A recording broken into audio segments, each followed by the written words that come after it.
Hello everyone. आज हम बात करने वाले हैं एमपॉक्स के बारे में। एमपॉक्स को आज ही वर्ल्ड हेल्थ ऑर्गेनाइजेशन WHO ने ग्लोबल हेल्थ इमरजेंसी डिक्लेयर किया है। तो आज हम ये जानेंगे कि एमपॉक्स एक्चुअली क्या है, ये बीमारी कैसे होती है, कैसे ये फैलती है, इसके लक्षण क्या क्या है और हम इससे कैसे बच सकते हैं। अभी फिलहाल पूरी दुनिया में एमपॉक्स से 15,000 लोगों को इन्फेक्शन हो चुका है और उसमें से 500 लोगों की डेथ हो चुकी है और इसके केसेस लगातार बढ़ते ही जा रहे हैं। तो इसलिए वर्ल्ड हेल्थ ऑर्गेनाइजेशन ने इसको अभी ग्लोबल हेल्थ क्राइसिस करके डिक्लेयर किया है। एमपॉक्स, जिसको कि मंकी पॉक्स भी कहा जाता है, ये एक वायरल बीमारी है, ये एक वायरल इन्फेक्शन है और सबसे पहले ये डिटेक्ट हुआ था मंकी में, इसलिए इसका नाम मंकी पॉक्स रखा गया। ये एक जूनोटिक डिसीज है जो कि एनिमल्स में भी होता है और एनिमल्स से वो ह्यूमंस में भी फैलता है।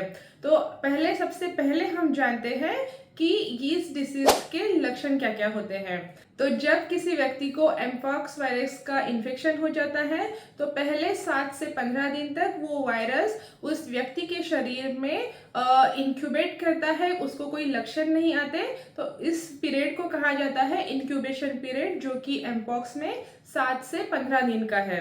तो इस व्यक्ति को इन्फेक्शन हो गया है, वायरस उसके शरीर में है, लेकिन अभी उसको पता नहीं है कि वो बीमार है, किसके कोई सिम्टम्स नहीं उसको आ रहे हैं, लेकिन वायरस उसके शरीर में अभी भी है। तो ऐसे में उसके शरीर में वायरस मल्टीप्लाई करता है। उसके शरीर में जो भी लिम्फ नोड्स होते हैं, पूरे शरीर में जो लिम्फ नोड होते हैं, उसमें वो वायरस फैलता है और 7 से 15 दिन के बाद उस पेशेंट को सिम्टम्स आने लगते हैं। तो ये इंक्यूबेशन पीरियड में भी वो पेशेंट दूसरे पेशेंट को इन्फेक्शन फैला सकता है। तो जब पेशेंट को सिम्टम्स आते हैं तो उसमें सबसे पहले उनको बुखार आता है। तो ये बीमारी बुखार से चालू होती है, इसके सिम्टम्स फीवर से चालू होते हैं। तो फीवर, मसल एक उनको हो सकता है, दर्द, सर दर्द और थकान महसूस होना, ये सब जो नॉर्मल लक्षण है, सर्दी खांसी, ये भी लक्षण पेशेंट में हो सकते हैं। और जब पेशेंट को फीवर आता है उसके 2 या 3 दिन बाद पेशेंट में स्किन के भी लक्षण आने चालू हो जाते हैं। उनके स्किन पर पहले तो फ्लैट रैशेस आते हैं, फ्लैट होती है और सबसे ज़्यादा चांसेस होते हैं रैशेस आने के आपके चेहरे पर, पेशेंट के चेहरे पर और उसके साथ ही उनके हाथों पर।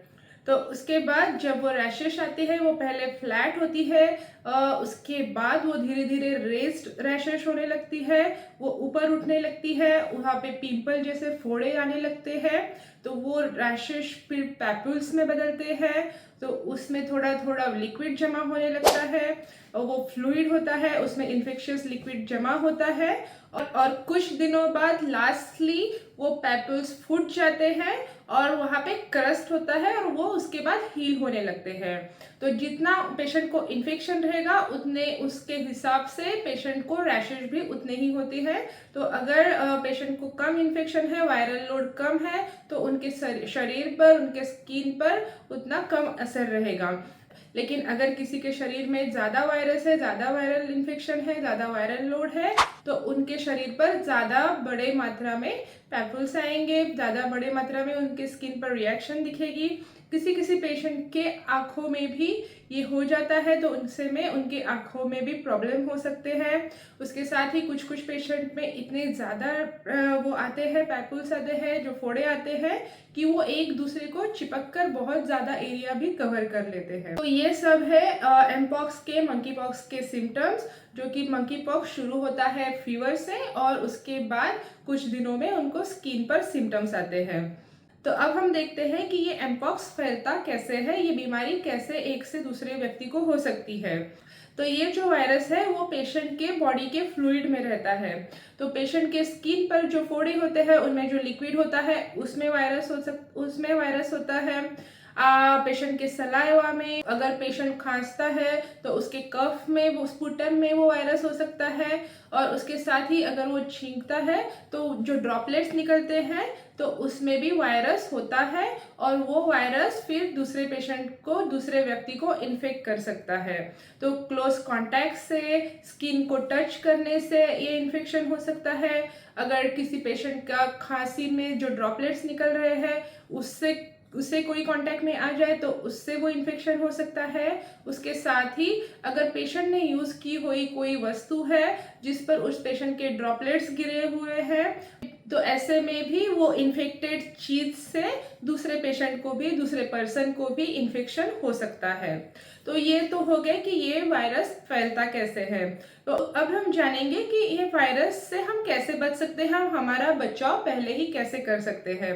तो जैसे कि हमें पता है ये वायरस फैलता है क्लोज कॉन्टैक्ट से और खांसने से, छींकने से, तो हमें ये सब सावधानियां बरतनी होंगी। तो अगर कोई एमपॉक्स का पेशेंट है तो जब तक वो ठीक नहीं हो जाता तो उसके क्लोज कॉन्टैक्ट्स में ना जाए। उसके साथ अगर उसको खांसी है तो मास्क पहने, अगर उस व्यक्ति को सर्दी खांसी है तो उसको मास्क पहनाए, खुद भी मास्क पहने। उसके साथ ही दूसरों के इन्फेक्टेड चीज़ें जो है जैसे कि बेडशीट, टॉवेल या कपड़े, ऐसी वस्तुएं शेयर ना करें। और बेसिक जो हाइजीन की चीज़ें हैं जैसे कि बाहर से आते ही हाथ धोना, अपने कपड़े चेंज करना, नहाना, ये सब चीज़ों को हमें फॉलो करना होगा। उसके साथ ही एमपॉक्स पर वैक्सीन भी अवेलेबल है, तो वो वैक्सीन भी हम बचाव के लिए ले सकते हैं। तो अगर किसी को भी इन सिम्टम्स में से कुछ भी सिम्टम्स दिख रहे हैं, ऐसा लग रहा है कि कोई सिम्टम्स आपको है, तो जल्द से जल्द जाकर अपने डॉक्टर के साथ कंसल्ट करें, उनकी सलाह से ट्रीटमेंट शुरू करें। अगर आपको ये जानकारी अच्छी लगी और एमपॉक्स के बारे में आपकी नॉलेज बढ़ाने में इसने मदद की है, तो वीडियो को लाइक ज़रूर करिए, अपने दोस्तों में, अपने रिश्तेदारों में ये वीडियो ज़रूर शेयर करिए ताकि वो भी इस बीमारी से सावधान हो सके। और चैनल को सब्सक्राइब करना बिल्कुल मत भूलिए। मैं आपको मिलती हूँ नेक्स्ट वीडियो में।